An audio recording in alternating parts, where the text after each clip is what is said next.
From the studios of Farm Journal Broadcast, this is AgDay.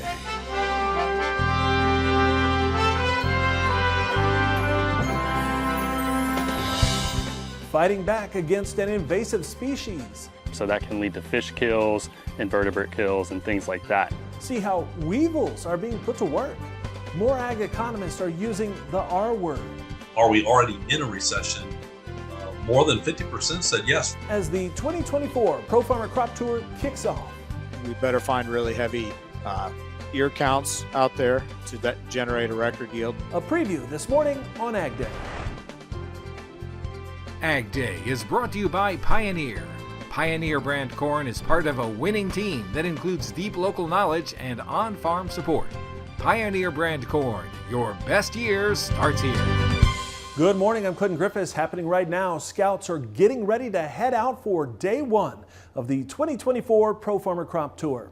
It's our chance to finally see if USDA predictions of possibly record-breaking corn and soybean yields in the Midwest could come true. Now, in the East, scouts will check corn and soybean crops from Dublin, Ohio to Noblesville, Indiana, and in the West, from Sioux Falls, South Dakota to Grand Island, Nebraska. AgDay's Michelle Rook heading out today on the western leg. And Michelle, consistency will be key when looking at these crops. Yeah, that's definitely one factor that will be watched this week on the Pro Farmer Crop Tour. However, there are other agronomic benchmarks both the scouts and the trade will be using to confirm USDA's record corn and soybean yields released in the August 12th WASDE. And the market may already be anticipating what the tour will find, as witnessed by last week's lower prices. USDA is projecting a record 183.1 bushel per acre national corn yield, which would be up almost 6 bushels above the current record. It's a heavy lift, but with 67% of the corn rated good to excellent and only 6% of the corn production areas in drought versus 42% last year, is it achievable?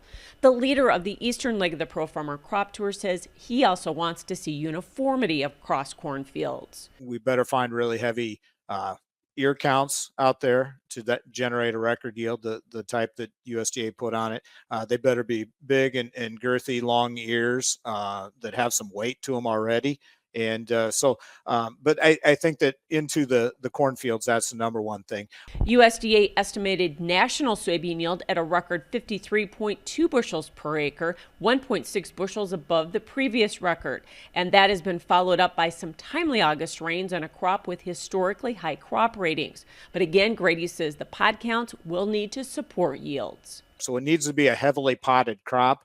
It needs to have soil moisture, which I think that in many of the areas we will find. But those are some of the numbers that we pull that we can compare year to year and really get a good indication of the soybean factory, yield factory that's out there. With USDA not collecting objective yield samples until September, the tour will provide the first boots on the ground data. Grady says that will be critical in states USDA has predicted record yields, including Illinois, where corn yield is pegged at 225 bushels, well above the previous record of 214. And so we need to find really good fields pretty much across the entire state. There can't be too many duds in there that we get into. However, there are quite a few problem areas in the Corn Belt due to flooding and hail, and so the key will be whether those strong production areas can make up for those deficits. I'm Michelle Rook reporting for AgDay. Parts of the Midwest seeing some rain last week. Meteorologist Matt Engelbrecht has a look at the forecast for areas scouts will be passing through on day one of the tour. As we look at the forecast for the crop tour, you're going to be looking at the chance of some isolated showers. In fact, you couldn't have picked a better week as we have a ridge of high pressure building in. So showers are going to be attached to an upper level low that we've been tracking going past weekend, last week, moving off to the north and to the northeast with some showers attached to it. So that's mainly moving out of Ohio. Now back out here towards the west, another weak system will try to come through, but I'm not expecting much in the way of significant rainfall moving through some of those locations. And that includes Grand Island and also Sioux Falls with the chance of maybe some isolated showers late in the day on Tuesday and through Tuesday night is when some of this rain starts to come in. So overall, the precipitation estimate is relatively low. pockets of showers back into Ohio, also Indiana, and then similar situation back up into portions of North and South Dakota. All right, thanks, Matt. And this is just the start of our crop tour coverage. Make sure to join us tonight and every night of the tour online just before 8 o'clock Central Time, where we will bring you yield predictions and estimates for corn and soybeans in the states on the tour. We'll unveil the numbers for Ohio and South Dakota during Crop Tour Live tonight. Now, you'll find the link to watch on Farm Journal's social media channels and over at agweb.com.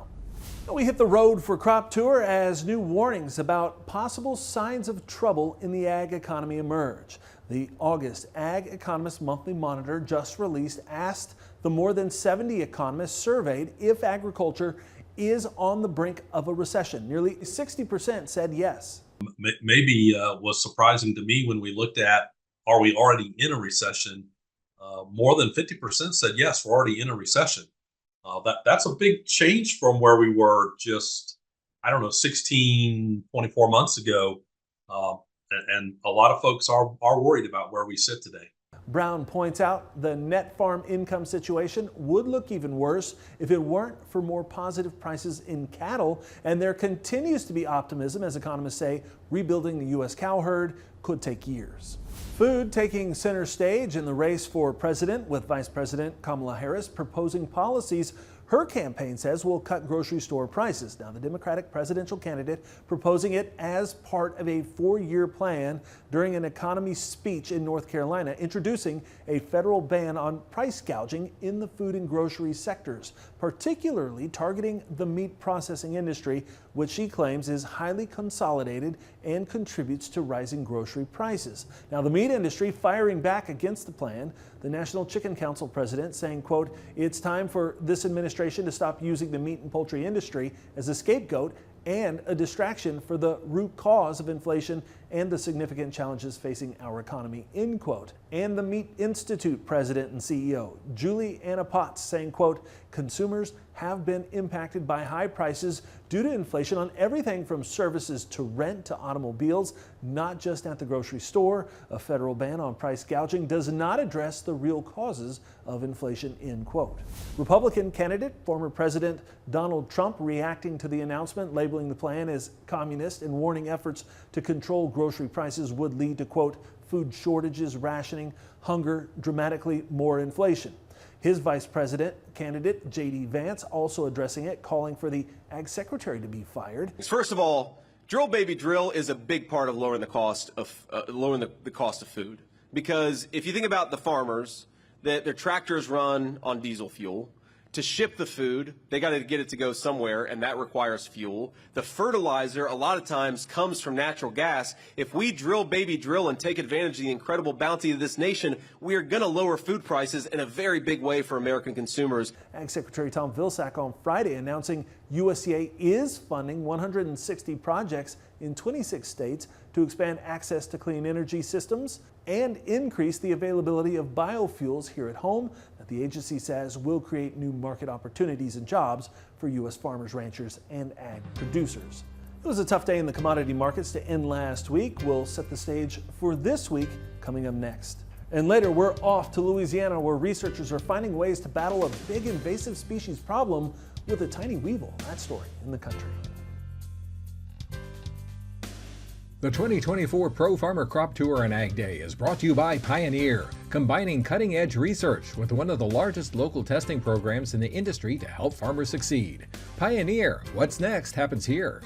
By Citavo Soybean Seed, distributed exclusively by BASF.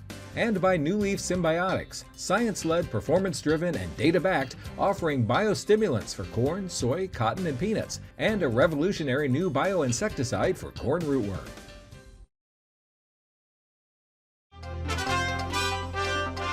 Friday saw lots of red on the commodity board. Soybeans, corn, and cattle all down to end the week. Michelle Rook has more on what to expect this week in Markets Now.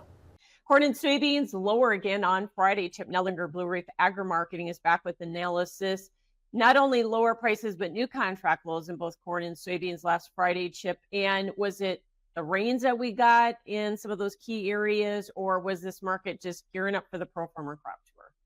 Yeah, I think it's a combination of all of it. I think at the heart of it, the rains that you saw, especially in the Eastern Corn Belt, were essentially crop finishing rains. I mean, coming mid-August, that was exactly what the doctor ordered as far as finishing out this crop. Temperatures have been cool. And so I think, probably 2/3 of it were the rains that we saw around, especially the Eastern Corn Belt. You've got the crop tour. There's some fears that maybe Pro Farmer's going to confirm what the USDA saw. Maybe they're even going to go up a little bit. And there was some farmer selling as well, especially in corn, of old crop that I think pressured things, late week last week. And so I think it was a combination of all of what you said, but I think mainly the culprit was the rains that we saw around were really good. So the anticipation for the crop tour coming up here, like we said, confirmation of these record yields, but these are lofty numbers USDA has out there, 183 and over 53 on beans. So do you think a lot of it is already baked into prices? I think a lot of it is baked into prices. Certainly the bar is very high, right? And so I think there's probably a greater risk that maybe the USDA overshot. Maybe Pro Farmer will kind of confirm that it's a big crop, but maybe not quite as big as what the USDA said. And then we have to ratchet back closer to trend line in the end result. But that still may take 2 or 3 months to figure out. Certainly we'll be debating that at least until the September crop report, in a month. But hopefully Pro Farmer will shed a little more light. They go through some of the best areas. They're also going to go through some of the hardest hit areas with the wet weather early. So do you think some of the bad areas drag down the good areas, or do the good areas overcome some of those bad areas? Well, again, I think that's hopefully we'll get a little more guidance from Pro Farmer on that. That might be something we're debating until the January crop report. Thanks. Chip Nellinger, Blue Reef Agri-Marketing. We'll have more AgDay coming up.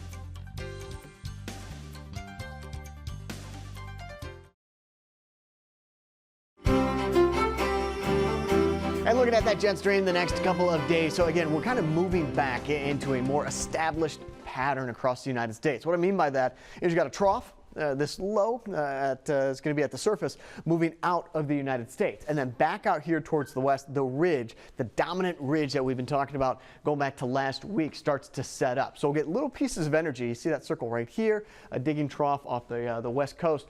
That energy is going to try to work across the United States, but with the ridge, the blocking pattern in place, I'm not going to see much in the way of significant weather moving across the United States. Rather, we're going to get this kind of yin and yang type situation where we got the trough out here to the east coast. So think cloudy and cool, pocket of cool weather back up towards the east coast and the northeast. And then the ridge of high pressure, which is going to be quiet weather, heat, as well as dry weather to go along with the quietness. Back up in the Dakotas. This is going to try to extend back here towards the east. Once we eject the energy from this trough, that's where that ridge will start to build in from the west to the east. So you can see by Wednesday, Thursday, and Friday, we lose the influences of this trough. And again, that ridge, hot, dry, and quiet across the United States by Thursday and Friday. Weekend forecasts, there are going to be a few changes and adjustments to this pattern depending on how strong this trough is. That is going to try to move this ridge out. But right now, setting up for a very hot and dry forecast on average across the United States with that ridge building in. Speaking of which, there's a look at the precipitation outlook. August 21st through the 25th, where you have that orange is where we're expecting below average or below normal precipitation. Where that trough starts to dig on the west coast, you got wetter than average conditions. Start off with South Dakota, high around 68 degrees, low about 55. Florida, partly cloudy, high of 75, low of 63. And finally, Colorado, got an isolated thunderstorm in your forecast, high about 87 degrees for your Monday. Well, Machinery Pete is having a little fun with ag equipment today. I'll explain coming up. And later, we're off to Louisiana, where scientists are battling against an invasive plant with a tiny weevil. A closer look today in the country.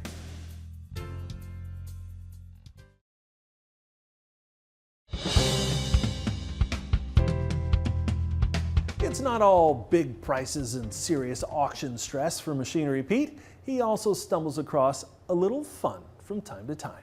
Here's Pete. Hey, Machinery Peter, folks, on the road this week down in Illinois. I tell you, on my trip down from Minnesota yesterday, I got thinking about farmer ingenuity and turning older pieces of equipment into something totally new and wonderful. And what got me pointed in this direction was my friends at Joy Ranch of South Dakota, out in Florence, South Dakota. Amazing organization, equine therapy for young people, and just a gathering place for events. Amazing organization. We did a special on our TV show about them last year. But this clip from their Facebook page, they had a local farmer turn an old gravity wagon into something totally cool. Look at this. A couple basketball loops there. And let the gravity wagon do its work and be the automatic rebounder and bring the ball right back to the kids. Tell you what, we could talk about what old gravity wagons are worth, but what's it worth to bring a smile like that to these kids having a great time and helping an amazing organization like Joy Ranch raise money? Now, that did also get me thinking about a pair of older vintage combines back, I think, 2016, so almost pushing 10 years ago.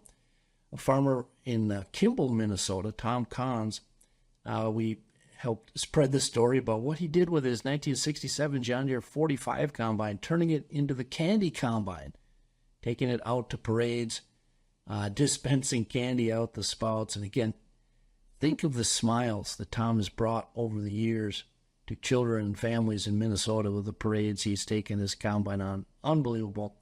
And when I was down in Missouri a couple weeks ago covering an auction in Paris, Missouri, I got visiting with the folks, our friends at Wise Brothers, a great dealer in Kingdom City, Missouri, and they saw the story about Tom and his candy combine, and they decided to do the same. Now, they used a Gleaner. They took a 1967 Gleaner E and turned it into their own candy combine. And again, guys reported that the smiles they bring from kids, parents, grandparents, just outstanding. So again here, folks, farmer ingenuity at its best, turning old pieces of equipment into something totally wonderful. All right, thanks, Greg. Up next, the battle against an invasive species. We'll head to Louisiana to see how they're fighting back with a tiny weevil in the country.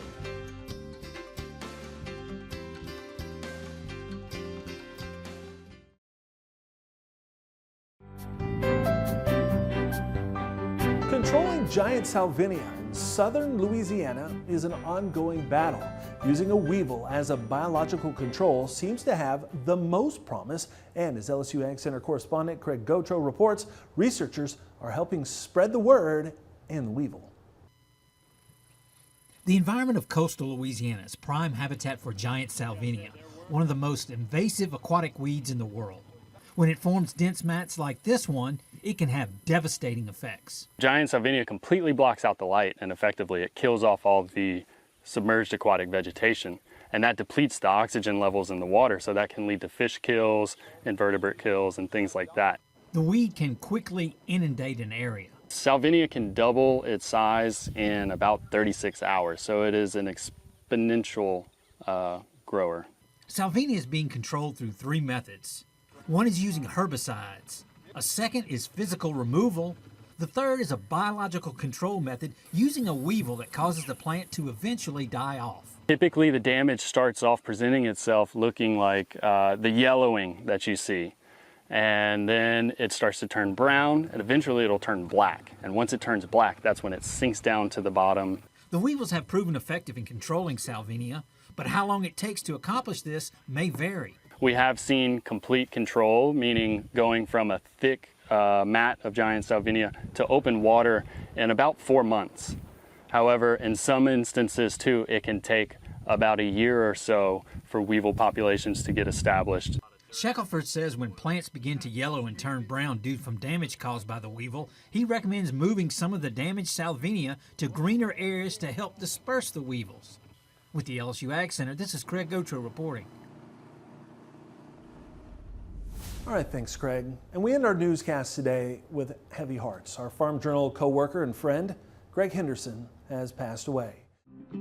Hi, I'm Greg Henderson. I'm editorial. He was a fixture in the beef industry through his work as an editorial director and writer for drovers across more than 3 decades. But he was more than a newsman. He was also an advocate for the industry, writing tough commentary, leading and participating in panel discussions with experts to address those hard issues, as well as arming producers with updates on the state of the industry, looking at current trends and challenges.